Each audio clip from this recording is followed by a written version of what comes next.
We talked about between the second and third set, just going back to Nebraska Volleyball. And, I mean, we all stepped up in our own ways. So I think I was just able to do that with my attacking. So I'm just lucky I had Bergen there because our connection struggled at first, and then we got it going. So. How does that connection evolve during the match too? Is that a communication or just feeling where you're at that day? How does that change during the match? I mean, yeah, I feel like the gym plays a big role in that, and that's not to use that as an excuse, but playing in Bob all the time and then going to a new gym, a lot can affect that, and sometimes that's the setting, sometimes it's serving and passing, just how the ball moves. So I think it's just adjusting to where we are, and John used to say great ones adjust, so that's kind of what we revert back to in moments like that, but there's a lot of things that go into that for sure. Speaking of adjustment, you saw some players whose mid-match had their roles changed and then got back out there. Yeah. How do you see them handle that and continue to contribute in their different role? Yeah, we're just really lucky to have that many people, and everyone has their own strengths. So we're just lucky that we have that deep of a roster, and we're able to make changes like that because not a lot of schools can do that in moments when they need it. So we're just we're just super lucky that we have so many people that are ready to go in.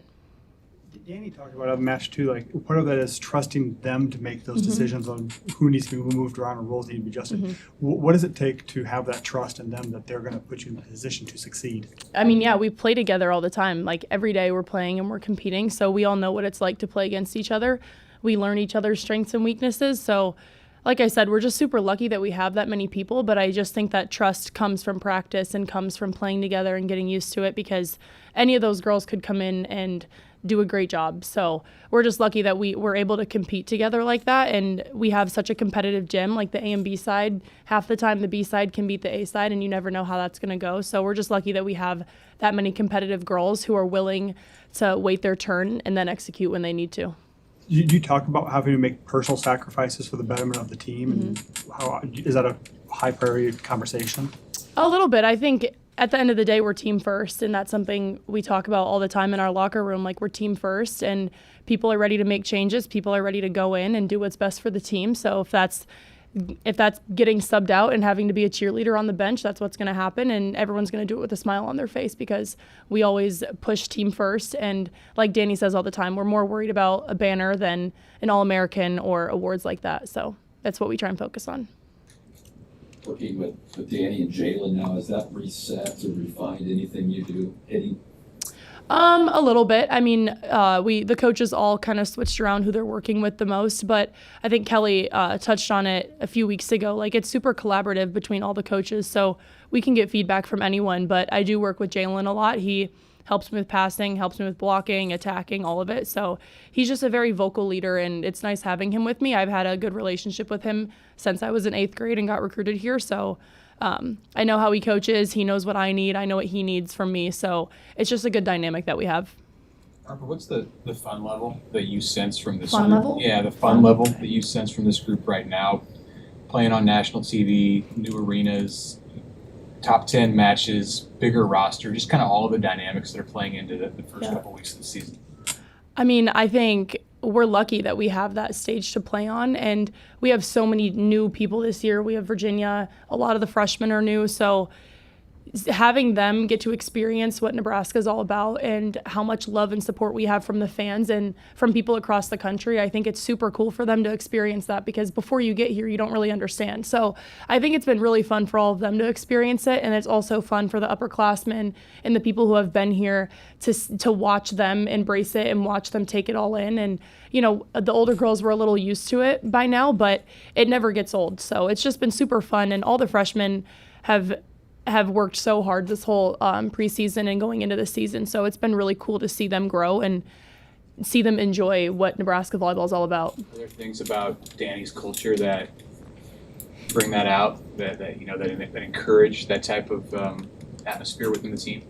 A little bit. I think Danny's a little bit more willing for mistakes, and during practice we have a little bit more room for error, and I think that brings a little bit of light to the gym just because we're not afraid to make errors. Like, practice is the time to mess up and try new things. So I think it does. It lets us release a little bit and have a little bit more fun with it and try new things. But, you know, Danny also brought a little bit of her culture over from Louisville, and it was pretty much the same, what it was there and what we have now. And like I keep saying, Nebraska's standard doesn't change just because we have a new coach. We all know what the standard is. We all know what we expect from each other. So nothing really changes for us. Are there any new things that you're trying in practice that you're trying to implement in your game? Danny hates tipping. So I'm trying not to tip as much, but recently it's been working. So that's kind of interesting to get used to just because tipping is something that is kind of evolving in the game. So that's definitely something I'm working on. I'm trying not to tip as much. What are you looking forward to most about your first home match here at Lofton Sports Center this year? I think it's just exciting to be back in Bob. We have so many people that come from all over the country to watch us play, and I think we take it for granted sometimes how special it is to play in Bob because it's hard to come here as an away team and beat Nebraska Volleyball with all of our fans. So I think it's just really exciting, and I think it's going to give the fans an opportunity to see how deep our roster is and hopefully give everyone a chance to prove that. So it's just really exciting, and it's always fun playing in Bob, so you can't really complain. Does it feel weird that your guys' true home opener is like 3 weeks into the season? Yeah, a little bit, but at the same time, like AVCA was so fun, and in a way, it felt like a home match. We basically had it all Nebraska fans, so it didn't really feel any different. But AVCA was super fun, and I know we all enjoyed how that turned out, of course. But I feel like it didn't change much for us, just because it felt like a home match.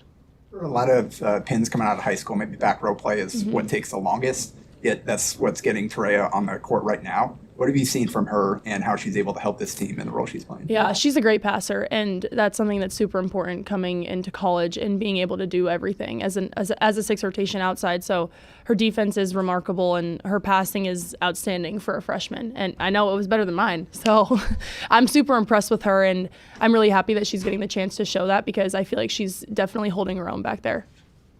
You guys obviously schedule hard every year between nine-months, but now that you're sort of through these first few weeks, how mentally draining is playing 3 top 10 teams right out of the gate like that, and just now that you're through, I guess, how do you handle things going forward? I don't even think it's draining. I think it's a great test for us just because starting out season, you want to play good competition. Like you want to do that early because then you don't want to just see it when you get to Big Ten play. So I think it's actually really good for us, and we've enjoyed it. Like opening our season to Pitt and Stanford is awesome, and like I said, it's amazing that we were able to do that. But I think it's really cool that we get to do that, and I don't think it's draining in any way. Maybe a little bit stressful just at times because you're starting off on such a high, and you don't want to lose those first few games, especially when you're playing top 20 teams. But I think it's really good for us just to see our flaws, and it's harder to do that against low-level teams. So finding out what our flaws are early is going to be really good for us. Time for a couple more. Outside of the depth, what do you think that you learned about this team against Kentucky? Ooh. I feel like I kind of knew this already, but I feel like I just learned a lot about how we compete and seeing at different times like what different people can bring. I think we all know what we can bring to the table, but it's kind of showing like who's going to step up in those moments and how people compete and how people react to positive and negative feedback. And we got to know each other really well the past few months, so that's still something to watch out for. But I think it's just been really fun to see how we compete together against another high-level team like Kentucky. You're seeing another new side of Danny with just working with her in match. What has that been like? And Danny's super fun, and she's a little bit more vocal and active than Coach was, so that's kind of an adjustment for us. But it's super collaborative between all the coaches during timeouts and during rallies, and I think it's really fun to see that just because we're all open to seeing more more feedback from more people and different coaches. So it's been really cool just to see how she handles those moments too, and how we respond to her and how she responds to us, and how she can learn from us and how we can learn from her too. The game was in Nashville. What was the game experience like? I mean, there's 10,000 people there, but a lot of them were Nebraska fans too. Yeah. Did that kind of help you during that rally to come back and use that energy? Yeah, for sure. Like I said, I keep saying this all the time, but we're really lucky that we have that many fans across the country to help and support us. And I don't know if we would have been able to pull that off without their encouragement and without their energy and presence. Of course, that starts with us on the court, and I think that started to feed into the crowd a little bit, but we're definitely lucky to have them there, and I feel like it helps us push to win a lot of the time. All right. Thanks, everybody.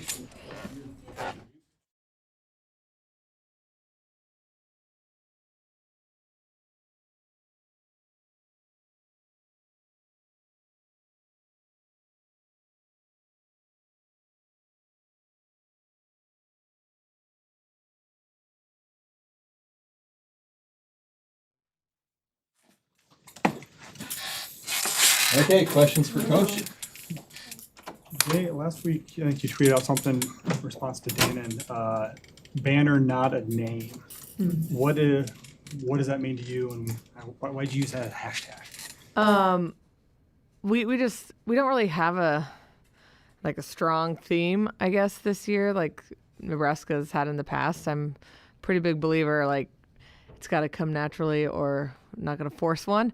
But I was telling the team that I feel like this team is built to put a banner on the wall, not a name. And I think sometimes we get obsessed with being an All-American or the individual accolades instead of the goal is to win a national championship. So that's where it came from. And I think it's huge for this team because there'll be players that could be All-Americans that they might not get as many sets as they have in the past, or maybe we're switching things up. So there's a lot of things out of our control when it comes to being an All-American. It feels like we're way more in control of if we can win a national championship or not. Huskers hitting 314. How do you feel about that against the schedule you played so far? I feel great. Really good. So she's playing awesome. She looks really confident. Her back row attacks really come alive. So it's the challenge is always, can you be consistent, and can she play great against maybe an opponent that's not viewed quite so strong? And that's part of being mature and being a leader, but feels like she's well on her way. How do you go about getting that team mentality to buy into? Is that something you're hammering every day, or how do you go get the buy-in from the They're players? just talking about it every day, and then making sure that in practices and matches we're backing up what we say we're going to do as a staff. And you saw that on Sunday. We made changes, and a lot of players are going to get opportunities. On that note with the changes, you also got a lot of praise for the 2 timeouts you did in the 4th set to help stop the momentum. Is that something coming directly from you? Is that collaborative between all the different coaching staff to be able to do it in the room? Usually just from me, but occasionally I'll ask time out here. But usually it's just a feel. I've definitely taken me a while to get better at calling timeouts. My mom used to try to call them for me from the stands. I would see her across the way in Louisville being like, timeout. So anyways, then I'd maybe not want to call the timeout. But How recent was that? my first coaching year. First year as head coach. Moms will always be moms. Love them. Yeah. I guess just how excited are you to be back here in Devaney? It's week 3 of the season for you guys, and you haven't played technically on your home court yet. Just for the players' routine, but then also the fans as well. Yeah, really excited to be back. Haven't really been in here since the spring when we played Kansas. We had the alumni match, which was sort of similar, but no, excited to get back in our routine and just the home court advantage and everything that goes with playing at Vanny. As a coach, do you get a chance to breathe a little bit after playing 3 top 10 teams and 4 matches to start the year at all? Yeah, I feel like it was interesting, though, playing those teams right away because really none of them we had film on except for last year because, week 0 there was no film, and then Kentucky, their first game was against Lipscomb. So it wasn't like we were sitting around just watching film after film after film of our opponent. So it was a unique feeling to play against great teams without that preparation. So I guess I feel like I've been breathing just fine. Hasn't felt like an overload, but I feel like there's a little bit more pressure now too to like really figure out some things. When you're going up against those top teams, it's like anything can happen. It's going to be close games. Now it's like, okay, now we got to start ironing some things out and, again, figuring out lineups and changes we can make and certain rotations, what we can do. Danny, as much as players can be loose and enjoy the moment when they get down 2 sets to none, how much did you see your team doing that on Sunday and throughout the first 2 weeks? How do you assess just their ability to enjoy the moment? I think they've been doing an incredible job. I didn't feel tight at all against Kentucky. It didn't feel like the team was worried. They had that look in their eyes like they were confident. There was never any poor body language. Even after we made changes, it was all really positive. And so, that's a sign of a great team, and they're starting to buy into that it's going to take all of us to be where we want to be in December. But I've been really, really impressed with the way they've handled pressure. What do you see from Lainey in particular in the way she played in those last 3 sets after you made the change? Just, really amazing job by her. I think that's tough, and I feel like we put some players in tough situations where you get the libero jersey taken off, but then you come out and you play great. And we don't win really any games. We probably could, but not high level games without both Lainey and Liv. And we're gonna continue to need them both playing great all season. So I was really, really proud of both of them because I thought it was a tough situation, and they handled it mentally really, really well. That paid off physically. You also use Skylar, just that one rotation where the opposite stuck on the left pin too. I mean, is that a tough situation for her to come in and play that half of rotation? What do you like about her in that position? Yeah, we had never talked to her about doing that. It wasn't something we had thought about prior to the game, but just felt like it made a lot of sense in the moment. I think Kentucky missed their serve almost every time Skylar came in, so she never even got a chance to hit it, which was kind of a bummer. But yeah, I think that's a very hard situation to be in because she knows she's probably also going to get a high ball if she gets set, which is going to be tough to kill. You have a substitution situation like you did with the libero after the second set, and it's so obvious because they switched. You're switching jerseys. How do you move forward with that in the practice gym? And is it a conversation that you have about who wears that on Friday? Yeah, I'm a pretty big believer that you're not going to lose the starting position based off one performance, and you're not going to win one based off one performance. So we'll continue to evaluate those guys. But I also think sometimes a change might happen, and it's not directly at one of them. Maybe the passing, the matchups weren't great with servers, and that's what's awesome about having 2 great liberos is you can mix it up and feel like you're not going to miss a beat. I mean, Kentucky was in a groove serving-wise, and felt like that change maybe makes all their servers think about where am I going to serve, what zone am I going to hit, and I think it caught them a little bit off guard because their serving got a little worse as the longer the game went on. You have a true freshman make a hustle play how does that speak to, I guess, just the hunger of the group? Yeah. Someone who got here a couple months ago is going all out like that. Yeah, that was a pretty awesome play to get the crowd on their feet. The gym felt, it was 11 a.m., so it felt a little dead, and that got the place rocking. So I think it just sets the standard, like she's going to go all out like that, then there's no reason why everybody else can't match that effort. Harper was saying that you're not a fan of tipping, but she says she's having some success with it, so it's tough. I mean, how does that balance for you as a coach where you hate it, but if the player feels confident, how do you balance that? Well, it better work. So that's what I want to tell her. And it is funny. She gets a couple tip kills and she'll look at the bench and give me a "I told you so" smile. So I think it's just being aggressive with your tipping and making sure that, and when we are tipping, that there's a purpose. It's not because we're scared or because we can't take a swing on it. And Harper's done a really good job of using the whole court, and I think that's a big part of her success is to scout her has got to be pretty difficult because you literally have to scout everything.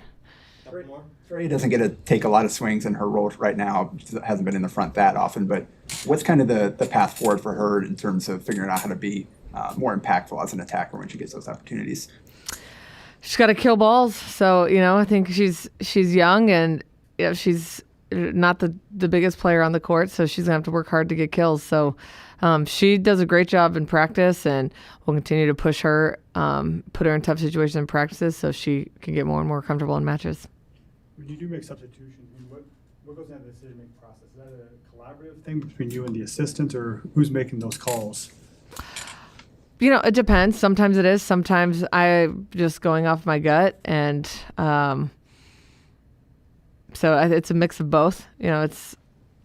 I'm pretty big of trusting my gut, especially making subs, and when you have a deep team, it feels a lot easier to do that. But And then occasionally I'll get input from the assistants, like what should we do here? And a lot of times it's just like verifying what I'm feeling, like, hey, I'm going to do this. You guys good with that? And sometimes they'll be like, oh yeah. Or they might say, well, let's give it a little more time. So it's a little mix of both. Favorite non-volleyball thing you guys did in Nashville? Non-volleyball thing. We didn't really get to do that much, but I was the first road trip I brought my 3-year-old on, so that was pretty fun, and he survived. He might get to go again. So Did you do anything for Jalen's birthday?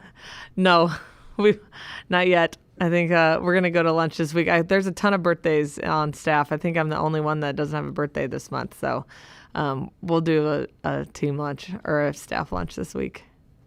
Did you expect that Olivia would probably get to be libero at some point during the season? Yeah. Well, I mean, whether it was to rest for injury because we needed to switch things up, I definitely assumed she was going to be libero at some point. All right. Thanks, everybody. All right. Thanks, guys. Thanks.